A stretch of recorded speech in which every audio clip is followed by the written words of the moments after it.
Good morning, my dear students. Myself, Dr. Chitra. Today I discuss vitreous hemorrhage. Vitreous hemorrhage is the extravasation or leakage of blood into the area in and around the vitreous humor of the eye. In non-dispersed hemorrhage, the view to the retina may be possible, the location and source may be determined. Vitreous hemorrhage in the subhyoid space is known as pre-retinal hemorrhage, and it's boat shaped. It's just like it's a boat shape. This is a boat shape. Trapped in the posterior space between the posterior hyaloid and internal limiting membrane, settles out like a hyphema. Dispersed vitreous hemorrhage into the body of vitreous has no defined borders, can range from a few small distinct red blood cells to total obscuration of the posterior pole. Mechanism of vitreous hemorrhage. Number 1. Abnormal vessels is diabetic retinopathy. The 31 to 54% of vitreous hemorrhages are caused by diabetes. Neovascularization from branch or central retinal vein occlusion is a 4 to 16%. Sickle cell retinopathy is a 0.2 to 6%. Ehlers disease. This is the sickle cell retinopathy. Now this is the picture of CRVO. It is a central retinal vein occlusion. This is the central retinal vein occlusion. Now next, this is the Ehlers disease. This picture is related to NPDR. It's a non-proliferative diabetic retinopathy. It's a PDR is a similar. It's a proliferative diabetic retinopathy. This is the, we can see, this is a hemorrhages.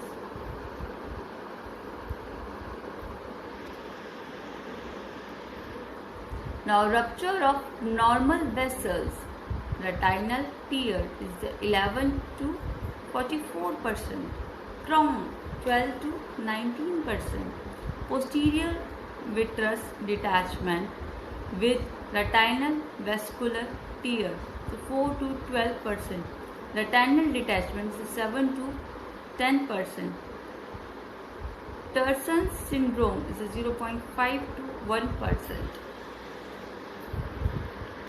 Blood from adjacent source is a macroaneurysm 0.6 to 7%.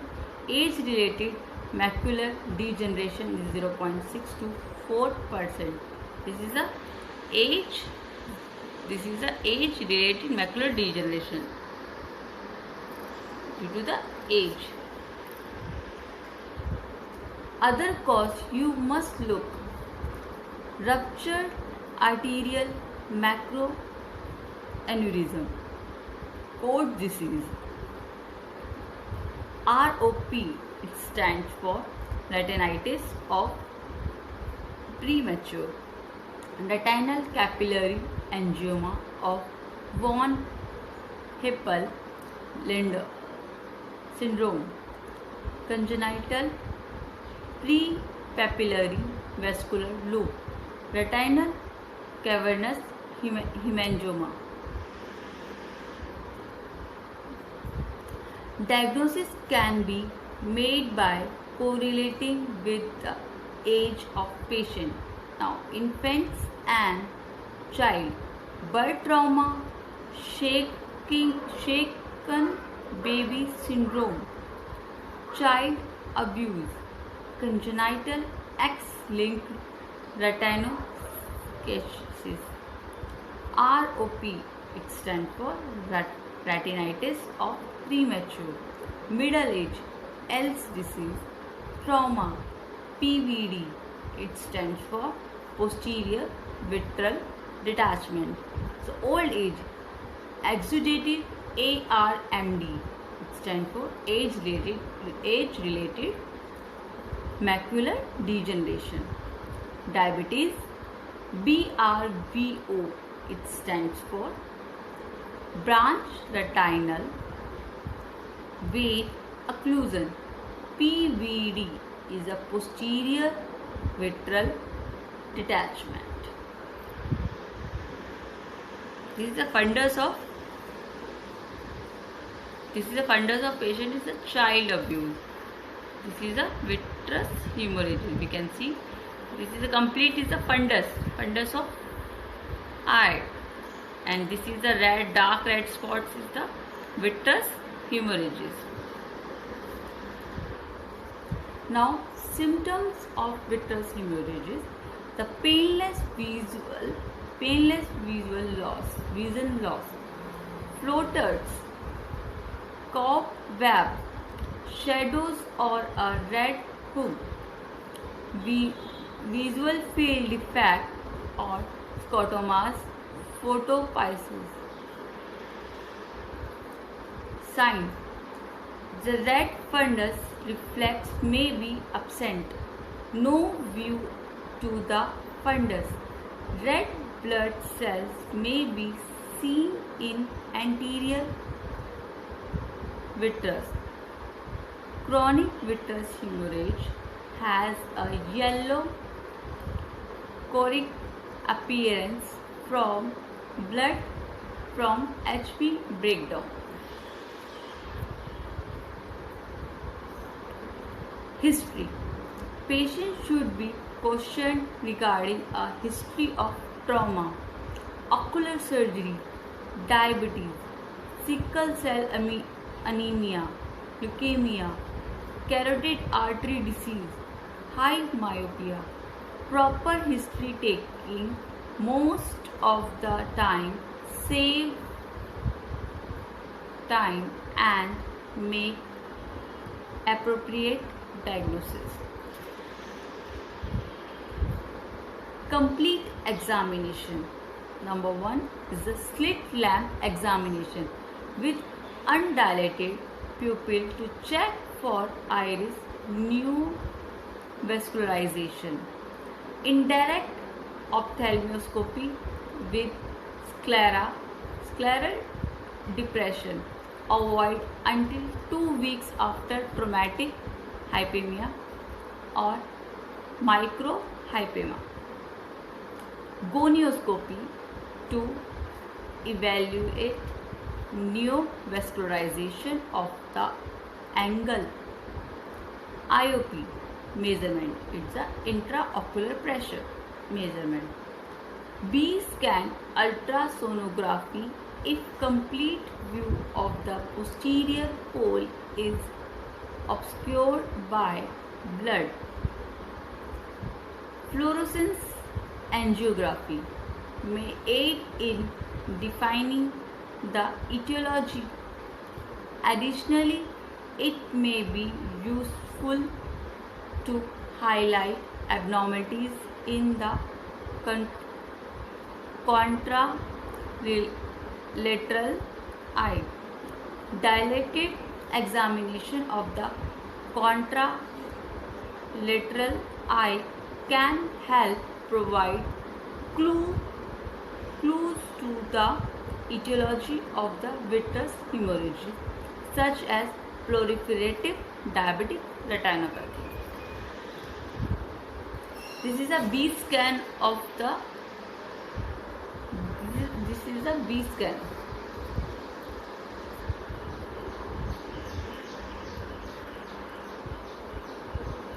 B-scan is of great importance. Number 1, to rule out any trauma or mass, to rule out retinal detachment. On if there is retinal detachment, indication of early surgery. To differentiate PVD from retinal detachment. PVD stands for posterior vitreal detachment. Now, the part of management. Directed at the underlying cause if known. Unreliable, non-complaint patient with vitreous hemorrhage complicated with severe hypema. Patient may be admitted to the hospital for close observation. Most patients are monitored closely on OPD basis. Bed rest with the head of the bed elevated is a 30 to 45 degree with occasional bilateral patching to allow the blood to settle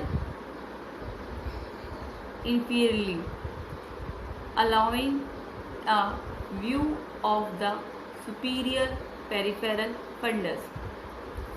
Next is avoid drugs such as aspirin and other anticoagulating agent when necessary. The goal is to treat the underlying cause as quickly as possible. Retinal breaks are closed by laser photocoagulation or cryotherapy. Unlike cryotherapy, laser photocoagulation can close the compromised vessel in addition to the retinal tear. Retinal detachment are reattached with surgery. Proliferative retinal vascular disease are treated with laser photocoagulation or cryotherapy when there is no view of the retina. Indication for surgical removal of the vitreous blood by pars plana vitrectomy include the following: vitreous hemorrhage associated with retinal detachment, long-standing vitreous hemorrhage with duration greater than 2 to 3 months, vitreous hemorrhage associated with rhabdosis, vitreous hemorrhage associated with hemolytic or ghost cell glaucoma, vitreous vitrectomy for isolated vitreous hemorrhage. Example: without retinal detachment may be performed before 2 to 3 months in patients with juvenile onset diabetes, patients with bilateral vitreous hemorrhage, children in the embryogenic age range, and or when retinal traction is suspected. Now, follow. Initially, patients with vitreous hemorrhage are monitored daily for 2 to 5 days to rule out retinal tear or retinal detachment. Every 1 to 2 weeks for spontaneous clearing. Dense vitreous hemorrhage persists without known underlying cause. A B-scan ultrasonography should be serially performed. Now, homeopathic management in the cases of vitreous hemorrhage. Now, related to homeopathic management, the drugs are: number 1 is the phosphorus. Sensation as if everything were covered with a mist, dust, or something pulled tightly over eyes. Black point seems to float before the eye. Patient seems better by shading eyes with hand. Fatigue of eye and head even without much use of eyes. Letters appear red. Diplopia due to deviation of the visual axis. Thrombosis of retinal vessels and degenerative changes in retinal cells. Degenerative changes were soreness and covered lines are seen in old people. Retinal troubles with light and hallucination of vision. Next is Arnica montana.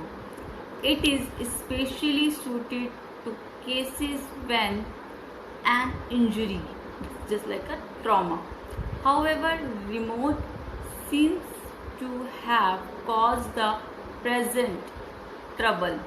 After traumatic injury, overuse of any organ, strain, relaxed blood vessels, black and blue spots, tends to hemorrhage and low fever state, tendency to tissue degeneration, septic condition, abscess that do not mature, sore, lame, bruised feeling.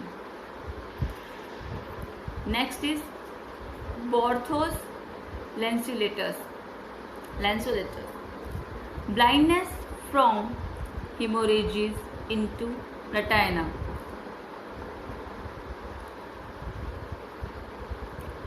Hemorrhalopia, day blindness, can hardly see her way after sunrise.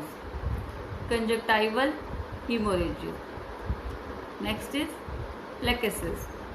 Decompose the blood, rendering it more fluid.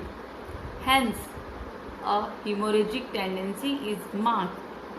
There are many inflammatory and congestive conditions of the eyes. The eye symptoms are worse after sleep, and the eye are oversensitive to touch and light. With the eye symptom, we have headache because the brain and eye are so closely associated. Next is Osimo metallicum. Glaucoma with iridescent vision. Violent supra and infraorbital neuralgia. Violent pain and lacrimation. Green colors surround candlelight. Conjunctivitis. Increase in intraocular tension, dim light and photophobia. These are the homeopathic drugs which cure vitreous hemorrhages. Thank you.